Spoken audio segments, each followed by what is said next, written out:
ओम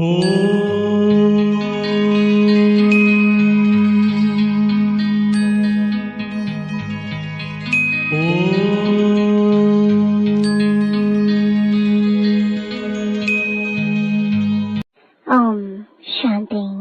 आज 21 मई 2024 बाबा के महावाक्य है, मीठे बच्चे, शिव बाबा वंडरफुल बाप, टीचर और सतगुरु है।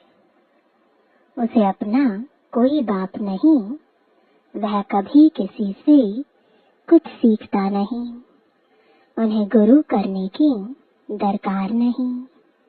ऐसा वंडर खाकर तुम्हें याद करना चाहिए। प्रश्न है, याद में कौन सी नवीनता हो तो आत्मा सहज ही पावन बन सकती है? उत्तर है, याद में जब बैठते हो तो बाप की करंट खींचते रहो।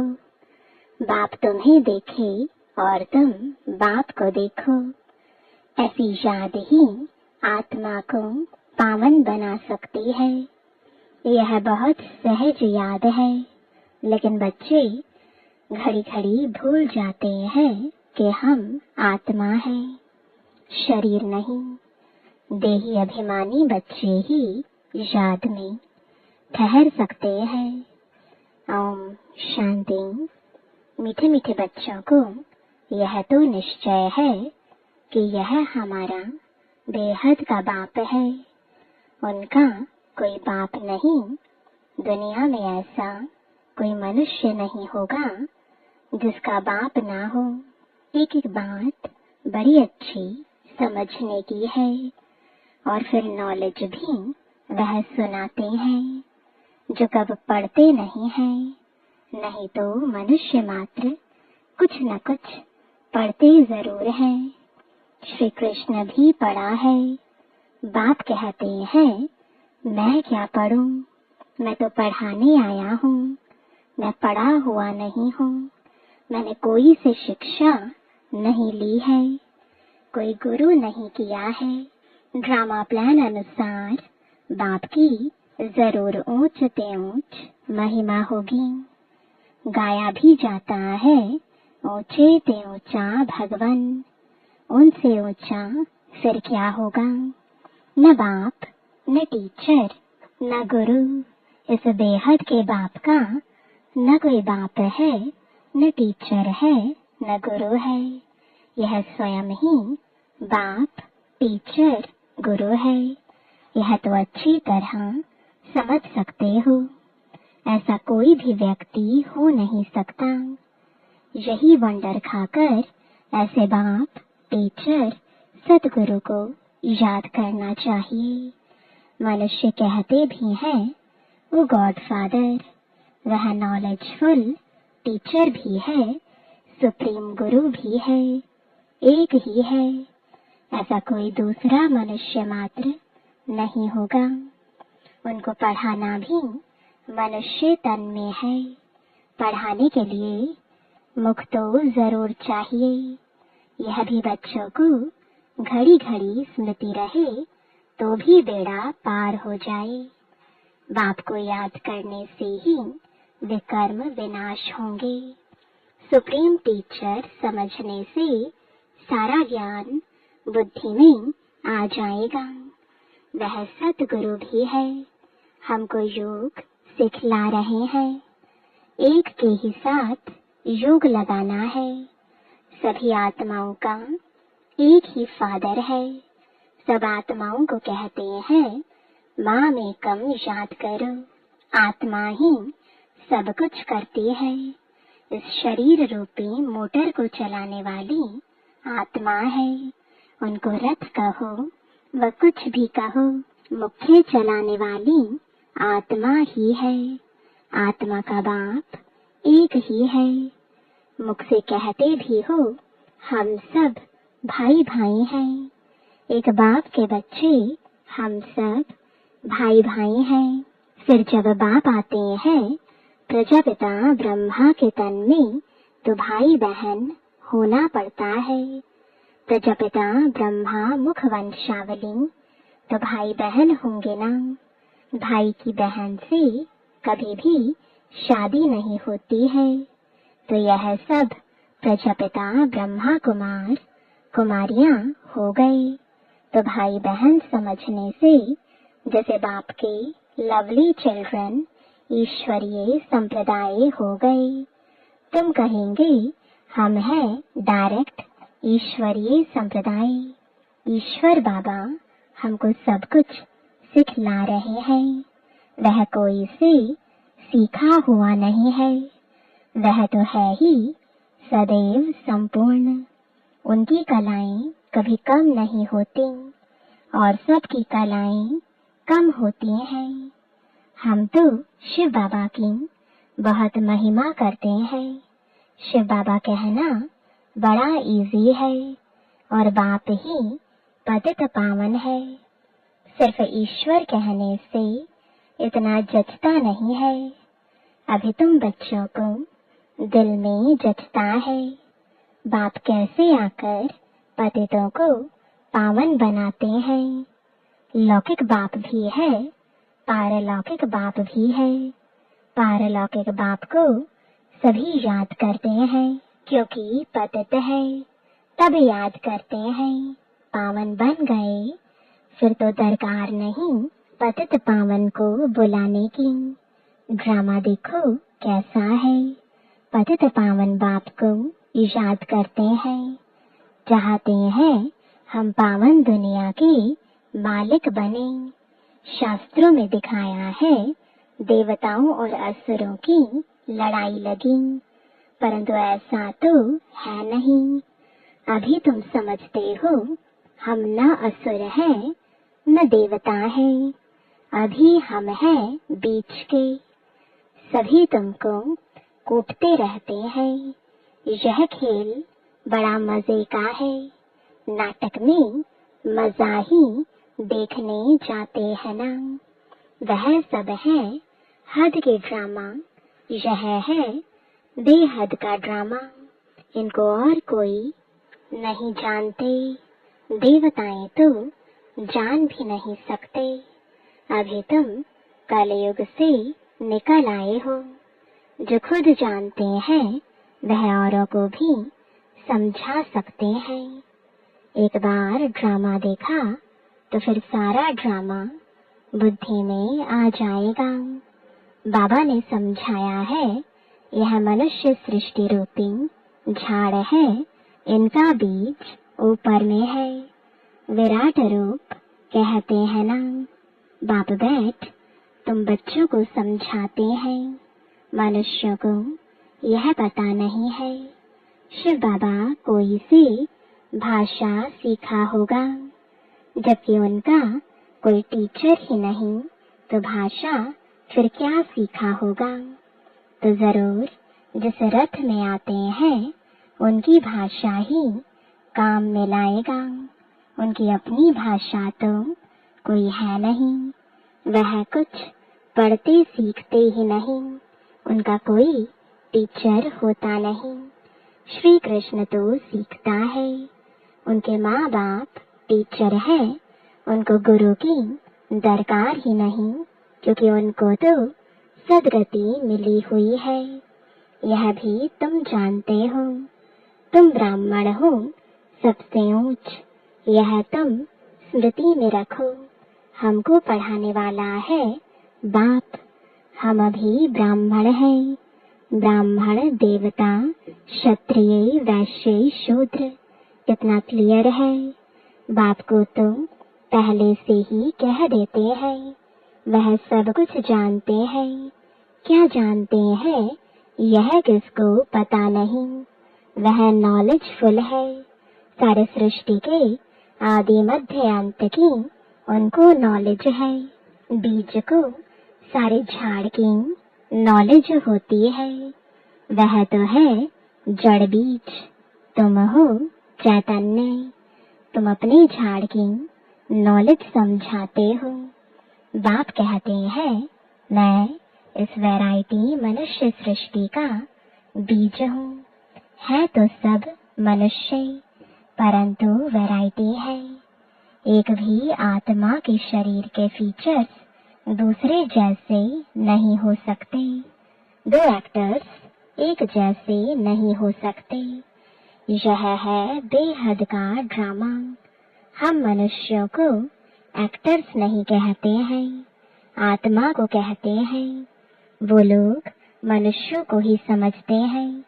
तुम्हारी बुद्धि में है कि हम आत्माएं एक्टर्स हैं, जो शरीर द्वारा डांस करते हैं, जैसे मनुष्य बंदर को डांस कराते हैं।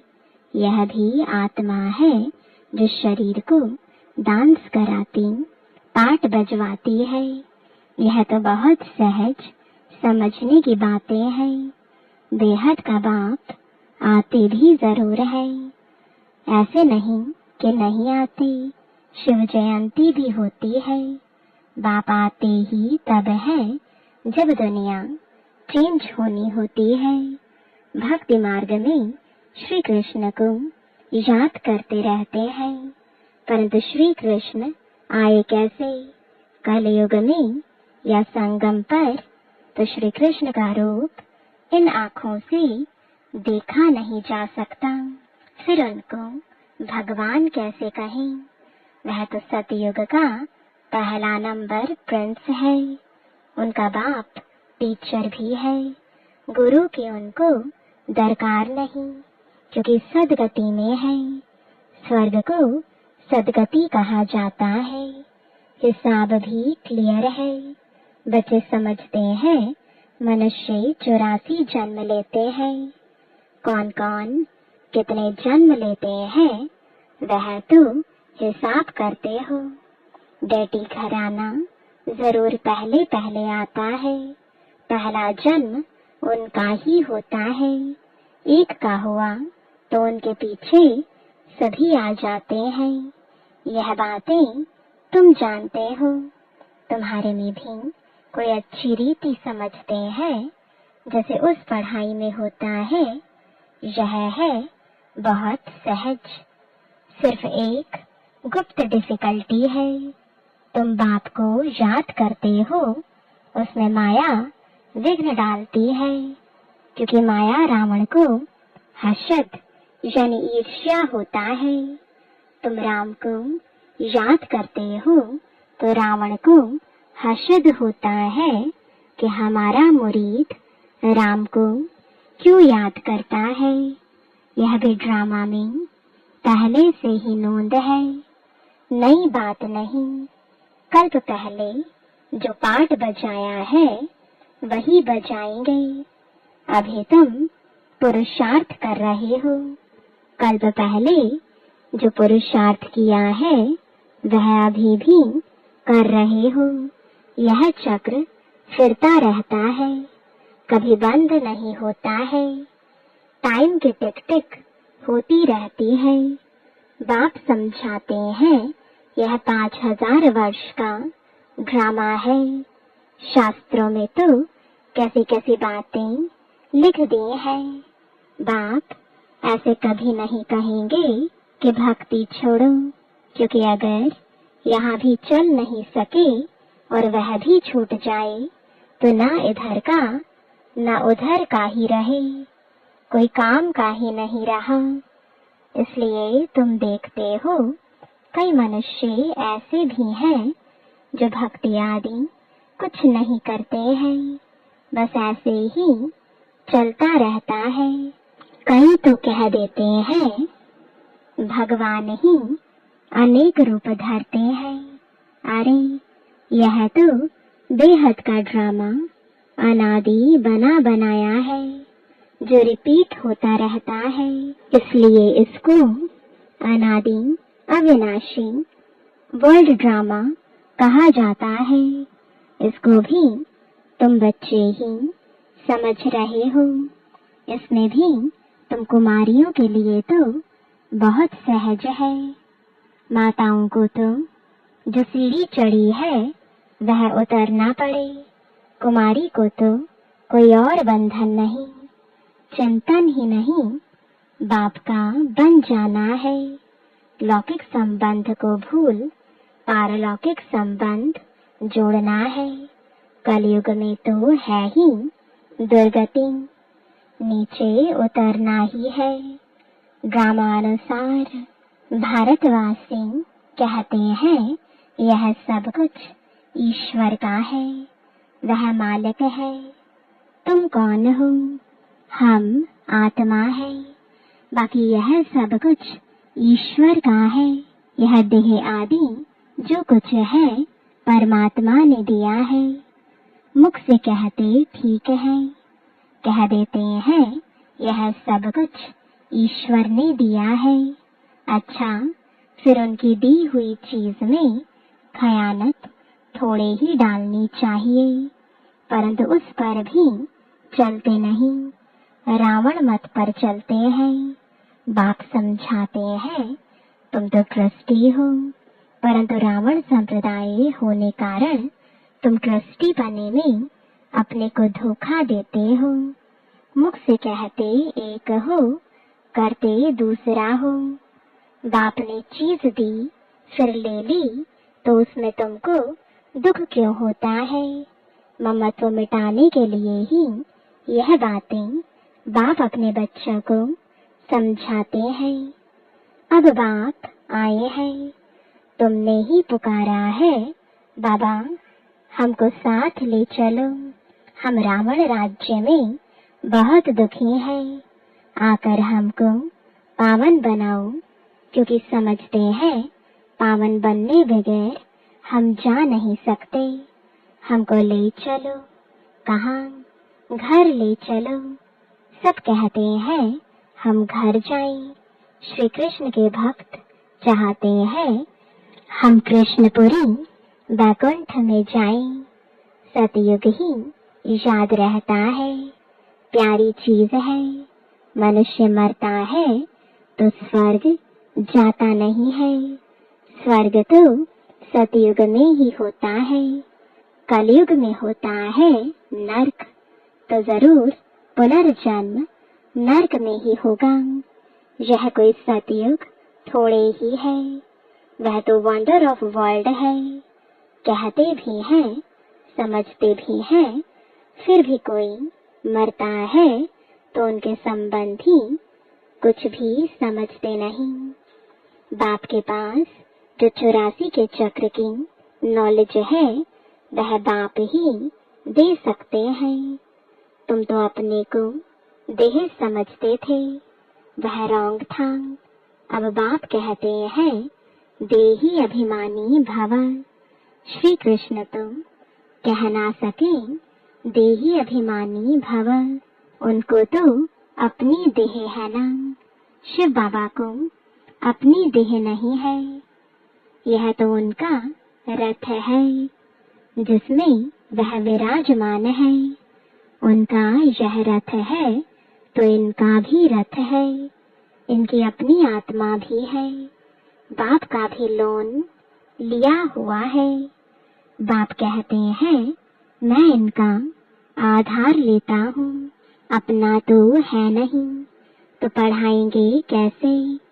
बाप रोज बैठ बच्चों को कशिश करते हैं कि अपने को आत्मा समझ और बाप को देखो।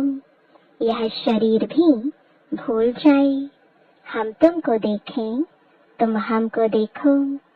तुम जितना बाप को देखेंगे पवित्र होते जाएंगे, और कोई उपाय पावन बनने का है नहीं।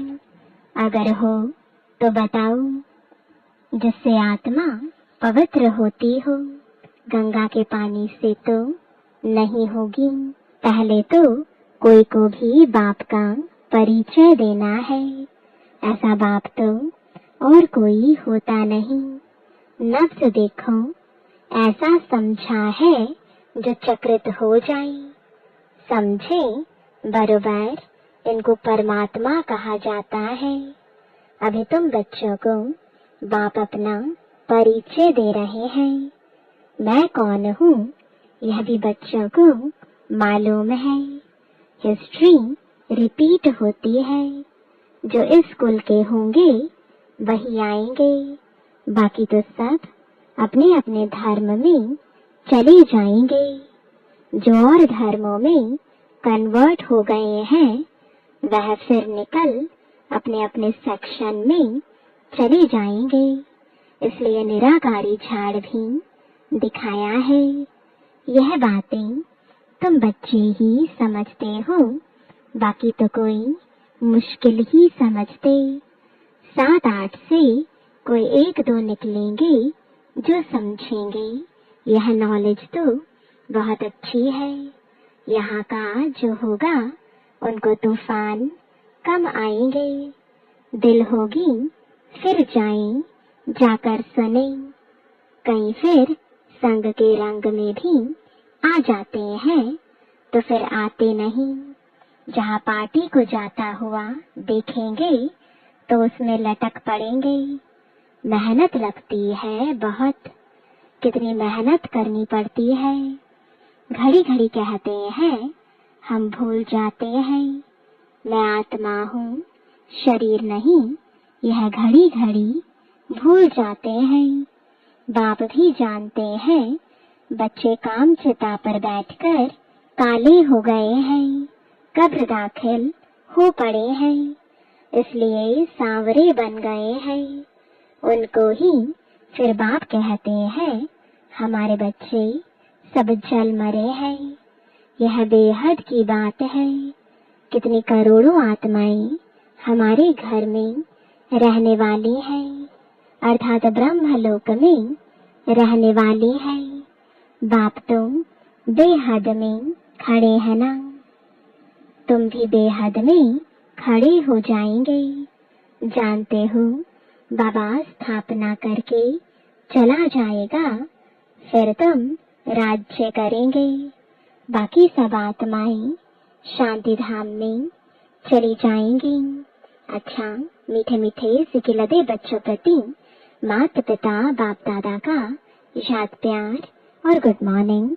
रूहानी बाप की रूहानी बच्चों को नमस्ते। रूहानी बच्चों की रूहानी बाप दादा को गुड मॉर्निंग और नमस्ते। धारणा के लिए मुख्य सार है, पहला, किसी भी एक्टर से रावण हसद यानी ईर्ष्या करे, विघ्न डाले, तूफान में लाए तो उसे ना देख अपने पुरुषार्थ में तत्पर रहना है, क्योंकि हर एक एक्टर का पार्ट इस ड्रामा में अपना अपना है। यह अनादि ड्रामा बना हुआ है। दूसरा, रावण मत पर ईश्वर की अमानत में खयानत नहीं डालनी है। सबसे ममत्व निकाल पूरा ट्रस्टी होकर रहना है। वरदान है, सदा एक रस मूड द्वारा सर्वात्माओं को सुख शांति प्रेम की अंजलि देने वाले महादानी भव। आप बच्चों की मूड सदा खुशी की एक रस रहे, कभी मूड ऑफ, कभी मूड बहुत खुश, ऐसे नहीं। सदा महादानी बनने वालों की मूड कभी बदलती नहीं है। देवता बनने वाले, माना देने वाले। आपको कोई कुछ भी दे, लेकिन आप महादानी बच्चे सबको सुख की अंजलि, शांति की अंजलि, प्रेम की अंजलि दो। तन की सेवा के साथ मन से ऐसी सेवा में बिजी रहो तो डबल पुण्य जमा हो जाएगा। स्लोगन है, आपकी विशेषताएं प्रभु प्रसाद है, इन्हें सिर्फ स्वयं प्रति यूज नहीं करो, बांटो और बढ़ाओ। ओम शांति।